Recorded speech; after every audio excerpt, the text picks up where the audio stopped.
আমার সারাটা দিন মেঘলা আকাশ বৃষ্টি তোমাকে দিলাম, শুধু শ্রাবণ সন্ধ্যাটুকু তোমার কাছে চেয়ে নিলাম। আসসালামু আলাইকুম, সবার কি অবস্থা, কেমন আছেন? এই বৃষ্টির দিনে আপনাকে নিয়ে আসছে নতুন কিছু রেসিপি। বৃষ্টির দিনে কি চুপচাপ থাকতে মন চায়? একদমই না। আর বিশেষ করে মুখ তো একদম চুপ থাকতেই মন চায় না। মুখ শুধু কয় এই একটু চলে, এই একটু নাচে, এই একটু নড়াচড়া দেয়। তাই মুখটারে থামানোর জন্য আজকে এই ব্যবস্থাটা করতেছি। বাজারে কিনতে গেলে তো অনেক কিছুই পাওয়া যায়, কিন্তু স্বাস্থ্যসম্মত কি? প্রশ্ন কিন্তু থেকেই যায়। তাই এই প্রশ্নটা যেন সামনে না আসে, এই জন্য ঘরে বসে আমি তৈরি করতেছি বুট ভাজা। আহা, খেতে দারুণ মজা।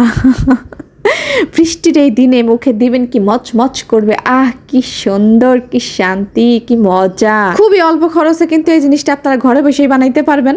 বুটের ডাল আছে না, বুটের ডাল একটু কিনে নেবেন। তারপরে আপনি মনে করেন এগুলো একটু ধুয়ে তারপর একটু শুকাই নেবেন। শুকায় রোদে যাইতে হবে না, ফ্যানের বাতাসে একটু শুকাইলেই হবে, যাতে একটু পানিটাই না থাকে ওর মধ্যে। পানিটানি একদম ঝরাই নিয়ে তারপরে হচ্ছে আপনি তেলের মধ্যে এই ডুবো তেলে একটু ভাজতে হবে।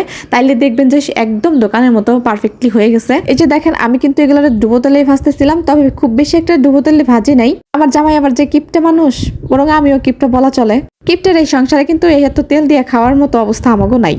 তাই সামান্য পরিমাণ যেটুকু তেল না দিলেই নাই, সেটুকু তেল দিয়ে আমি কিন্তু এগুলো ভাইজা নিলাম। দেখছেন, সুন্দর করে কিন্তু ভাইজা নিলাম। আর অনেক সুন্দর করে আর একটা জিনিস করতে হবে, সেটা হচ্ছে ভালো করে তেলগুলা কিন্তু সারাইতে হবে। আর সারাই নিয়ে তারপরে যে টিস্যুর উপরে কিন্তু রাখতে হবে। তাহলে এর সাথে যে তেলগুলো আছে সেগুলো টিস্যু কিন্তু চুষা নিব।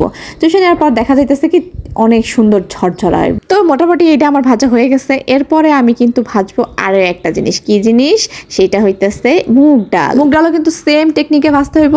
প্রথম অবস্থায় অবশ্যই এটা ধুয়ে নিতে হবে। দেন আপনারা কি করবেন, একটা ঝুড়ির মধ্যে রেখে পানি ভালো করে ঝরাই নিয়ে তারপরে এটাকে ফ্যানের নিচে একটা কাপড় বিছাই সুন্দর করে বিছাই দিবেন। দেখবেন যে এইরকম ঝরঝরা হয়ে গেছে, পানি একদমই থাকবে না।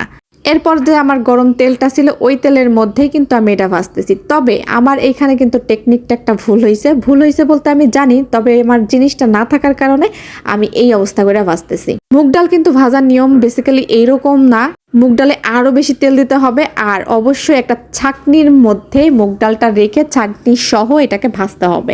অর্থাৎ ছাঁকনির মধ্যেই থাকবে ডালগুলা। তবে এইটা যেহেতু আমি প্রথম ভাজতেছিলাম, আর তারপরেও আমার ওই চাকনিটা ছিল না যে এই চাকনির মধ্যে করে ভাজবো, যার কারণে আমার যা ছিল তার মধ্যে করে এভাবে ভাজতেছিলাম। তবে একটা জিনিস আমি বইলা দিই ভাই, এরকম করে ভাজতে যায় না, কারণ আমি কেস খাইয়ে ফেলছি।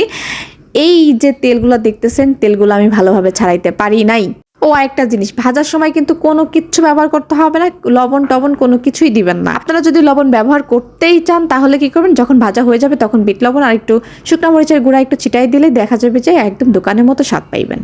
তো দেখেন, আমার মুগ ডালও কিন্তু প্রায় ভাজা হয়ে গেছে, একটু লাল লাল হয়ে আসতেছে। এভাবে করে নাড়াচাড়া কিন্তু করতে হবে কন্টিনিউয়াসলি। নাড়াচাড়া না করলে দেখা যাবে নিচেগুলা পুড়ে গেছে, আবার দেখা যাচ্ছে অনেকগুলো আবার কাঁচা রয়ে গেছে। সুতরাং আপনাদের সুন্দর করে কিন্তু নাড়াচাড়া করতে হবে।